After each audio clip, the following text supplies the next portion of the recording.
فرمایا یا ایھا الناس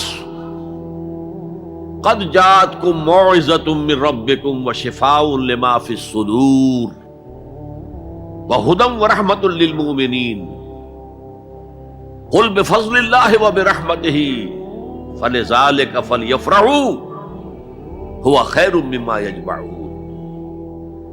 اے لوگو،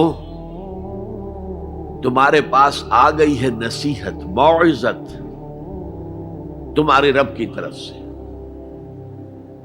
وہ صرف موعظت نہیں ہے، سینوں کے اندر جو روگ ہیں، جو امراض ہیں، ان کا علاج بھی ہے، شفا بھی ہے۔ شفاء لما فی الصدور۔ تیسرے درجے میں وہ ہدایت ہے، وہ بتاتی ہے کدھر جاؤ کدھر نہ جاؤ۔ جیسے آپ نے دیکھا ہوگا پہاڑی راستوں پر قدم قدم کے اوپر کوشن ہوتا ہے، یہاں سپیڈ کم کر لو ورنہ تم کوئی کسی کھائی میں جا گرو گے۔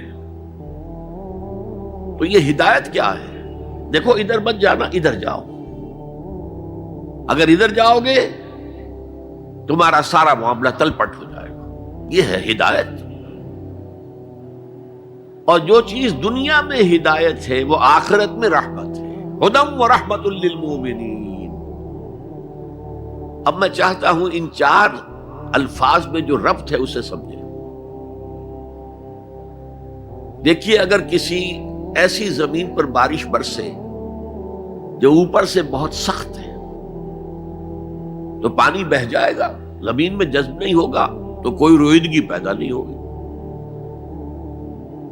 اگر دل سخت ہے تو قرآن مجید ان پر کوئی اثر نہیں کرے گا۔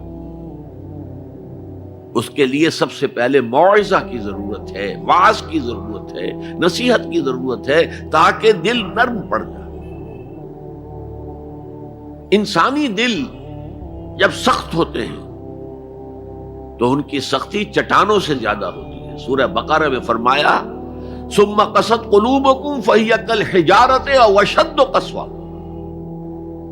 یہودیوں سے خطاب ہے، ثم قست قلوبکم من بعد ذلک فہی کالحجارۃ او اشد قسوہ۔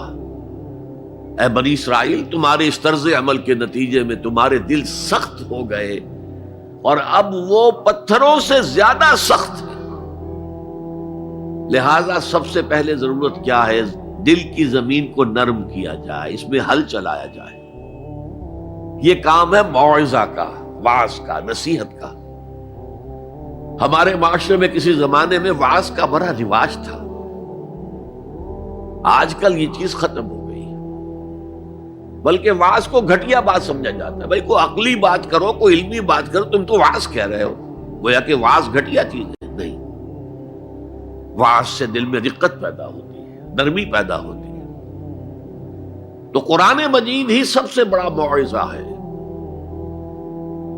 ہم نے بدقسمتی سے کیا کیا، جب وعظ کہے جاتے تھے تب بھی مثنوی مولانا روم سے، ضعیف احادیث سے، واعظ دستاں زنو افسانہ بند، واعظ بڑے اونچے اونچے ہاتھ چلا کر اور افسانہ جو ہے بیان کر رہا ہے، لیکن اس کا حال کیا ہے؟ از خطیب و دیلمی گفتار اوست، بعض ضعیف و شاذ و مرسل کار اوست۔ وہ خطیب بغدادی یا دیلمی کی جو احادیث ہیں، جو سب سے گھٹیا درجے کی کتاب حدیث کی، سب سے کم تر درجے کی کتاب حدیث کی، ضعیف کتابوں کے یوں سمجھیے کہ بہت بڑے مجموعے، وہاں سے وہ حدیثیں لا رہا ہے۔ الضعیف و شاذ و مرسل کار ہو، ضعیف حدیث، شاذ حدیث، مرسل حدیث سے وہ بیان کر رہا ہے، قرآن سے اس کا کوئی تعلق۔ قرآن مجید سب سے بڑا واعظ ہے۔ یا ایھا الناس قد جاءتکم موعظۃ۔ یہ دل کو جب نرم کرتا ہے تو پھر اس میں جذب ہوتا ہے، یہ سیکنڈ سٹیپ ہے اس کا۔ اور جب دل میں جذب ہوگا تو دل کے اندر کی بیماریوں کو دور کر دے گا۔ دل کے اندر کی بیماریاں کون سی ہیں؟ تھرومبوسس نہیں، انجائنا نہیں، وہ اور ہے۔ وہ دل کی بیماریاں جن کے لیے قرآن شفا ہے، وہ ہے تکبر، حسد، حب مال، حب دنیا، حب جاہ، حب شہرت، یہ ہیں وہ چیزیں کہ جو اصل ہیں، جو دل کے امراض ہیں، ان سب کو جڑ سے نکال کر پھینک دے گا قرآن حکیم۔ یا ایھا الناس قد جاءتکم موعظۃ من ربکم وشفاء لما فی الصدور، وہ ہدن، اور وہ ہدایت ہے، انفرادی زندگی کے لیے بھی ہدایت ہے، اجتماعی زندگی کے لیے بھی ہدایت ہے۔ کبھی اگر سورہ فاتحہ پر آپ غور کریں، جو ہماری نماز کا جزو لازم ہے، تو ہم پہلے کہتے ہیں الحمدللہ رب العالمین الرحمن الرحیم مالک یوم الدین ایاک نعبد و ایاک نستعین۔